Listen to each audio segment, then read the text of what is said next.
बसपा के संस्थापक कांशीराम को पानी पिलाया है, सेवा की है, तब युवा था और कई दशक से बहन और बसपा का वफादार हूं।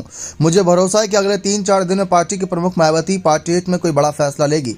बसपा के एक पूर्व सांसद कहते हैं कि मायावती ने उन्हें राज्यसभा सदस्य बनाया था, लेकिन इस बार मायावती ने कोई फैसला ना लिया तो बसपा तेजी से कमजोर होती ही चली जाएगी। सूत्र का कहना है कि मुझे भरोसा है बसपा प्रमुख ऐसा नहीं होने देंगी। पार्टी के अधिकांश नेताओं ने अपने तरीके से 2024 के लोकसभा चुनाव में बाबत पर मायावती पर निर्णय लेने का दबाव बना रखा है। बसपा के पुराने कार्यकर्ताओं को उम्मीद है कि अगले 3-4 दिन या लोकसभा चुनाव की अधिसूचना जारी होने तक पार्टी प्रमुख कोई बड़ा निर्णय ले सकती है। बसपा के एक मुस्लिम नेता नाम न छापने की शर्त पर कहते हैं कि हमारे सांसद भाजपा में चले गए हैं। हमारे सांसद कांग्रेस के नेता राहुल गांधी की भारत जोड़ो न्याय यात्रा में घूम रहे हैं। उत्तर प्रदेश में बसपा केवल एक विधायक है, इसलिए पार्टी की चुनौती काफी बढ़ती जा रही है। अब बसपा विधान परिषद यानी कि एमएलसी चुनाव में भी नजर नहीं आएगी, जो कि अपने आप में ही बहुत बड़ा एक ऐतिहासिक क्षण रहेगा बुरे नजरिए से, क्योंकि 30 सालों में पहली बार ऐसा होगा कि कोई एमएलसी नहीं चुना जाएगा बसपा का।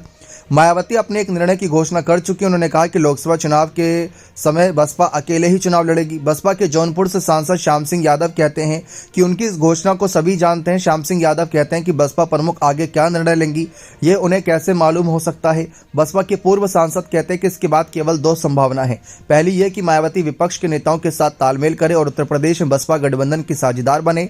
दूसरी संभावना यह है कि कुछ और छोटे दलों को साथ मिलाकर बसपा 2024 में लोकसभा का चुनाव लड़े। बसपा नेता का कहना है कि अभी बसपा ने अपने उम्मीदवारों की घोषणा नहीं की है, जबकि बसपा उन राजनीतिक दलों में है जो सबसे पहले उम्मीदवारों की घोषणा करती है। समाजवादी पार्टी के रणनीतिकारों में शामिल वरिष्ठ नेता का कहना है मायावती गठबंधन में शामिल होना चाहे तो उनका स्वागत है। उनका कहना है कि वे बसपा के अंदरूनी मामलों पर नहीं बोलना चाहते। 2019 में बसपा और समाजवादी पार्टी का गठबंधन हुआ था, इसमें कोई दो राय नहीं कि सभी विपक्षी दल साथ आएंगे तो सत्ता पक्ष को कड़ी चुनौती मिलेगी।